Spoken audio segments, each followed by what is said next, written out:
जब हम एक कॉन्डोमिनियम के बारे में सोचते हैं तो जहन में क्या आता है? एक शानदार अपार्टमेंट, बेहतरीन नज़ारे और बहुत सी सहूलियात। लेकिन क्या ये खरीदारी सिर्फ इन चार दीवारियों तक महदूद होती है? असल में इसके साथ एक पूरी इमारत की मुश्तरका माली जिम्मेदारी भी जुड़ी होती है।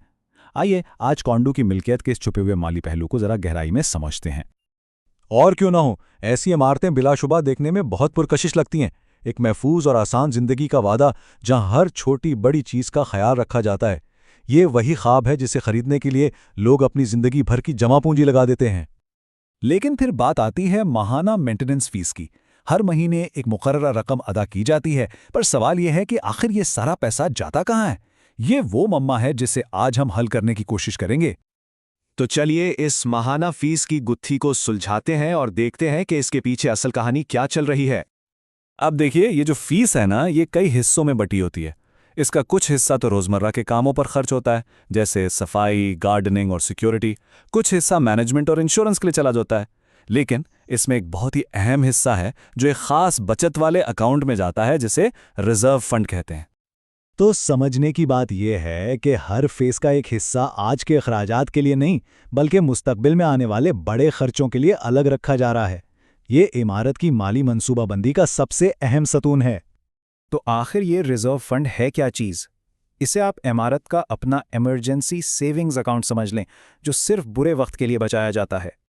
सादा अल्फाज में, ये वो पैसा है जो सिर्फ और सिर्फ बड़ी महंगी मरम्मत और तब्दीलियों के लिए इस्तेमाल हो सकता है, जैसे पूरी इमारत की छत बदलनी हो, लिफ्टें नई लगानी हो या पार्किंग गैराज की बड़ी मरम्मत करनी हो।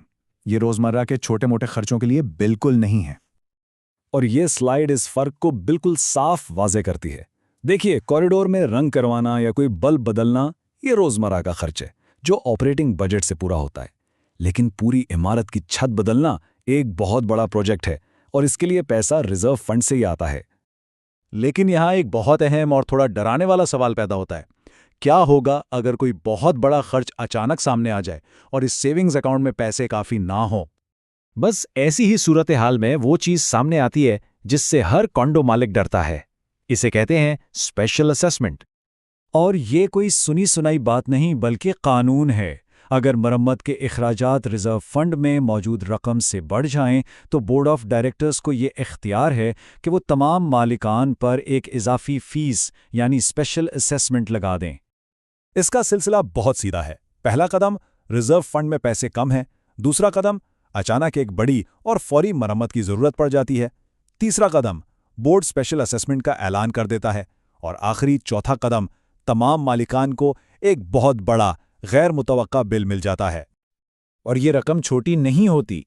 ज़रा तसव्वुर करें कि अचानक हर मालिक को $15,000 का बिल भेज दिया जाए। ये किसी के भी माली मंसूबों को बुरी तरह हिला के रख सकता है। तो सवाल ये है कि क्या इस पूरे खतरे से बचने का कोई तरीका है? कोई खरीदार ये कैसे जान सकता है कि जिस इमारत में वो सरमायाकारी करने जा रहा है वो माली तौर पर कितनी मुस्तहकम है? जी हाँ, बिल्कुल। इसका हल मौजूद है, और वो है एक बहुत ही अहम दस्तावेज जिसे स्टेटस सर्टिफिकेट कहते हैं। इसे इमारत की मुकम्मल फाइनेंशियल हेल्थ रिपोर्ट समझना चाहिए। ये एक सरकारी दस्तावेज है जो इमारत की माली और कानूनी हैसियत की एक मुकम्मल और ताज़ा तरीन तस्वीर पेश करती है। ये बताती है कि पर्दे के पीछे असल में क्या चल रहा है। तो इससे पता क्या क्या चलता है? इससे रिजर्व फंड की मौजूदा हालत मालूम होती है। ये बताता है कि इमारत पर कोई कानूनी मुकदमा तो नहीं चल रहा। और सबसे अहम, क्या मुस्तकबिल करीब में किसी स्पेशल असेसमेंट का मंसूबा तो नहीं बनाया जा रहा। ये तमाम अहम मालूमात इस एक दस्तावेज में मौजूद होती हैं। ये बात जहन नशीन कर लेनी चाहिए कि किसी भी कॉन्डो खरीदार के लिए ये सबसे अहम दस्तावेज है।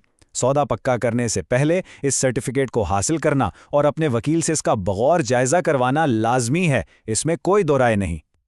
अच्छा, स्टेटस सर्टिफिकेट तो हो गया। इसके अलावा भी कुछ अहम बातें हैं जिन पर एक समझदार खरीदार को जरूर तवज्जो देनी चाहिए। इनमें से एक है मालिकान और किराएदारों का तनासुब।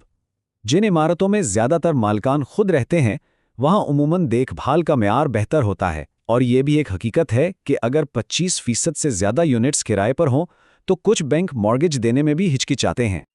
और आखिर में یہ سمجھنا بہت ضروری ہے کہ کانڈو فیس قرض لینے کی صلاحیت پر کیسے اثر انداز ہوتی ہے۔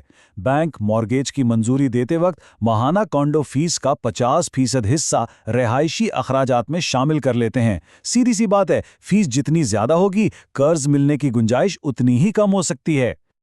تو ایک سمارٹ خریدار کی چیک لسٹ کیا ہونی چاہیے؟ ماہانہ فیس کی تفصیلات جاننا، ریزرو فنڈ کی صحت کا گہرائی سے جائزہ لینا، اسٹیٹ سرٹیفکیٹ کا مطالبہ کرنا اور وکیل سے اس کا معائنہ کروانا، مالکان اور کرایہ داروں کا تناسب دیکھنا اور یہ سمجھنا کہ فیس مارگیج پر کیسے اثر کرے گی۔ آخر میں ایک سوال جو ہر خریدار کو خود سے پوچھنا چاہیے، کیا یہ صرف ایک گھر خریدا جا رہا ہے یا ایک کاروبار میں سرمایہ کاری کی جا رہی ہے؟ جب کانڈو کی ملکیت کو اس نظر سے دیکھا جاتا ہے تو ہر فیصلہ بدل سکتا ہے اور ایک محفوظ سرمایہ کاری کو یقینی بنایا جا سکتا ہے۔